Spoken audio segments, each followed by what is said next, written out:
Ay mga kanog-nog, nagre-ready na ako ng pagkain ni Nog-Nog kasi 12 o'clock na ng tanghali. Ayan, narinig niya na yung boses ko. So, bumangon na siya sa pinanghigaan niya. Ay Nog-Nog, kain ikaw.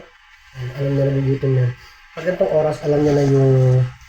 Pag ganitong oras, 12 o'clock, alam niya na yung kain niya. Kasi ang huling kain niya kanina umaga, 8 o'clock pa ng morning. So, pinapakain ko siya after ng 8 in the morning, nag-iingay na. Pinapakain ko siya tanghalian 12 o'clock. Tapos mamaya na uli yung kain niya kasunod niyan, 4 o'clock ng hapon. So, ayun. Ayan siya, oh. Ay, nanog-nog. Gutom na yan. Talaga naman yun. Gutom na yan. Kain na ikaw. Ha? Ang sarap tulog mo, ah. Ang haba ng tulog mo rin talaga kanina pa. Mula nang after mo kumain kanina ng morning, ah. Ayan, ano na siya. Ngamot-ngamot na siya. So, ayan po ngayon, piniprepare ko na. Nilagyan ko na siya ng cat food. Ayan o. Pero lalagyan ko pa ulit ng konting cat food. And then, pero before that, ilagay ko muna itong fish. Itong konting fish dito. Ili-layer-layer ko lang siya. Ayan yung fish. Lalagay ko siya dyan. Lilititin ko lang kasi himay naman na yan and sure ako na wala nang tinik yan. Kasi tinatlong beses ko na yan ang pag-check. Yan. So, ano yan? Fish yan na hinimay-himay ko. And then, lalagyan ko pa rin yan ng cat food yung pagkain niya na yan. Yan. Paborito niya kasi yan. Yan. So, kailangan nasa ibabaw para nasa ibabaw tos yung fish, medyo nasa ilalim para makain niya lahat.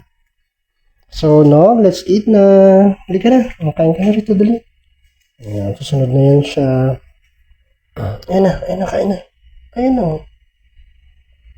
Yan, o, diba? Favorite niya kasi yan, isda, tapos tapos mamaya, chicken naman ang ihalo ko dyan. Pinagsasalitan ko lang yan, chicken and fish na hinimay-himay. Kain ka dyan, ha? Busin mo yan. At pagkatapos nga niyang kumain, ayan, nagpunta na siya dyan sa favorite spot niya. Nag-grooming na siya. Diyan lang siya madalas kasi malamig sa area na yan yung papunta sa CR. Andyan din yung litter box niya para kapag gusto na niyang gumamit, didiretso na lang siya dyan sa litter box. Tapos ito naman, chicken naman to, shredded din to, yung chicken breast. Hinimay-himay ko siya. Actually, mauubos na nga niya kasi salitan lang to eh. Pero hindi ko talaga inaalis yung cat food niya. Tapos, ang wet food niya, morning and evening lang. Almusan niya sa umaga, wet food. Ito yung Aussie, yung mga gantong variant. Yan. Tapos, sa gabi, last meal niya rin yun din. Basta ito, sa buong maghapon, ito lang yung kakainin niya salitan. Chicken at saka yung fish na shredded. So, ayun lang. Sana ay nasamahan nyo kami hanggang sa part ng video na to. At kung bago pa lang kayo sa video namin ni Nog-Nog, please consider subscribing and hit the notification bell para updated kayo sa mga upcoming updates pa namin.